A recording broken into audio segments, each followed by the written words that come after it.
The price seemed reasonable, location indifferent. Here, the poet, the speaker, is talking about a man who is willing to rent a place. Shamed by ill-mannered silence, surrender pushed, dumbfounded to beg simplification. Now, that woman is asking for simplification, explaining his skin color. Telephone Conversation is a 1963 poem that satirizes racism.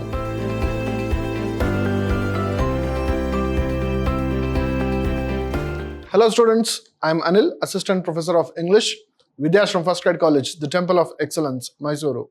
In this session, we are going to look at a poem titled Telephone Conversation by Wole Soyinka for the students of BCA second semester. Wole Soyinka is a Nigerian poet. Let us know about him. Akinwande Owol Babuntud Wole Soyinka. He is a Nigerian playwright, novelist, poet, and essayist in the English language. He was awarded the 1986 Nobel Prize in Literature for his wide cultural perspective and poetic overtones fashioning the drama of existence. The first sub-Saharan African to win the prize in literature. He is a Nobel laureate. He won Nobel Prize for Literature. He is one of the best known poets of the Nigerian literature. Now let us look at the poem, Telephone Conversation. The price seemed reasonable, location indifferent. The landlady swore she lived off premises. Nothing remained but self-confession. Madam, I warned, I hate a wasted journey. I am African. Silence. Silenced transmission of pressurized good breeding. Voice when it came, lipstick-coated, long gold-rolled cigarette holder picked. Caught I was foully. How dark? I had not misheard. Are you light or very dark? Button B, button A. Stench of rancid breath of public hide and speak. Red booth, red pillar box, red double-tiered omnibus, squelching tower. It was real. Shamed by ill-mannered silence, surrender, pushed dumbfounded to beg simplification.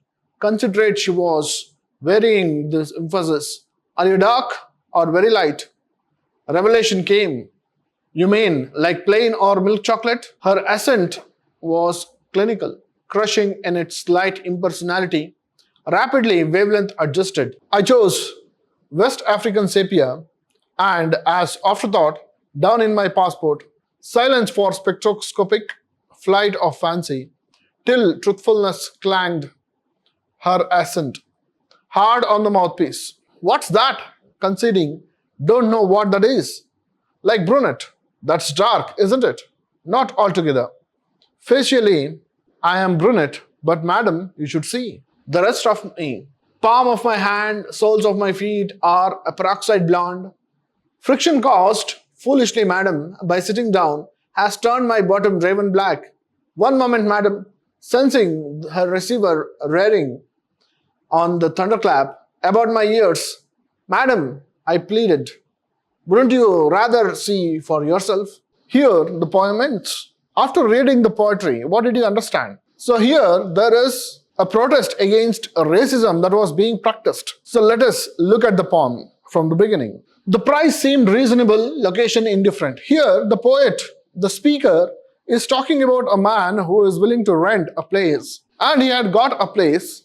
It was reasonable, but location, it is not of concern. He talks about a telephone conversation with the landlady. Here, one should understand the theme of racism. What is this racism? Racism is discrimination based on skin color, blacks and whites.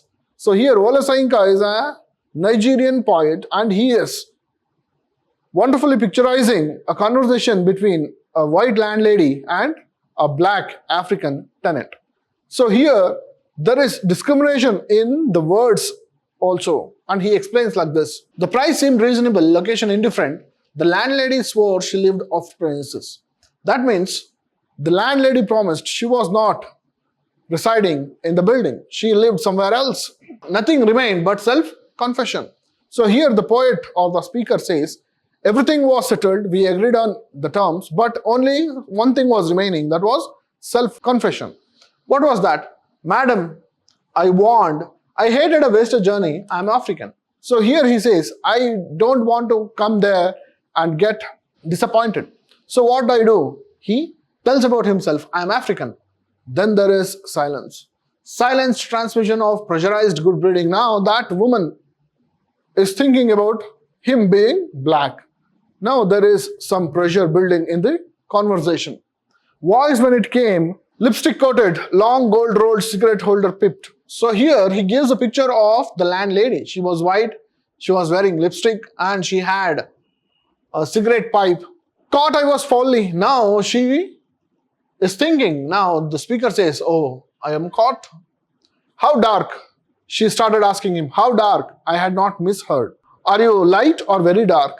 So those things which are in the capital letters, it represents the words of the speaker.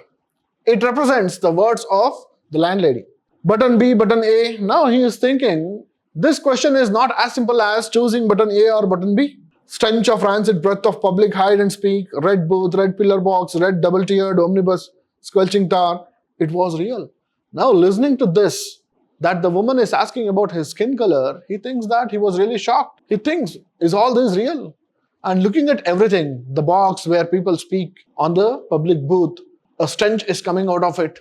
And he compares this stench is just like the stench from the lady's mouth. And he looks at the booth and he looks at the red omnibus. Everything was red, which indicates danger.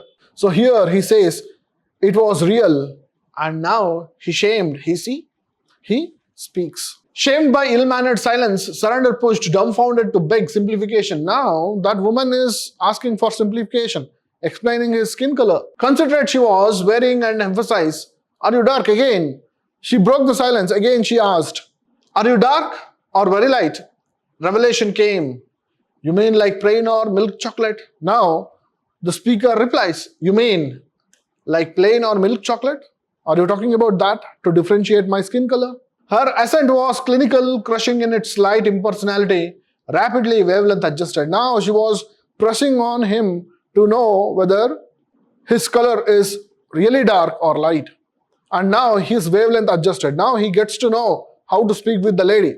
Now he got the tactics that this woman is practicing or emphasizing racism in her speech. Now I understood the wavelength and I chose West African sepia. Now he gives her a name for the color, West African sepia, and as afterthought, down in my passport. Now this West African sepia is what is printed on his passport. Silence for spectroscopic flight of fancy. Now both of them did not speak for a while. Till truthfulness clanged her accent hard on the mouthpiece. What's that? Now this woman did not get what color is West African sepia. So now she asks, what's that? I don't know what that is. Now the speaker explains like brunette. The woman says, that's dark, isn't it? Not altogether. So when she says, that's dark, isn't it? Even that is also dark, isn't it? And the speaker says, not altogether. Facially I am brunette, but madam, you should see. Now this speaker, the poet, he gets really agitated. He is really angry. He is really irritated by her insensible questions. So now he says, facially I am brunette. Rest of my palm of my hand, soles of my feet are peroxide blonde. I have different colors on my other parts of the body. Friction caused foolishly, madam, by sitting down has turned my bottom raven black. Now he is really irritated and he replies in such a way that by sitting, by constant friction, my butt has turned raven black. One moment, madam. Now he senses her receiver rearing on the thunderclap. This woman did not want to continue to talk with him.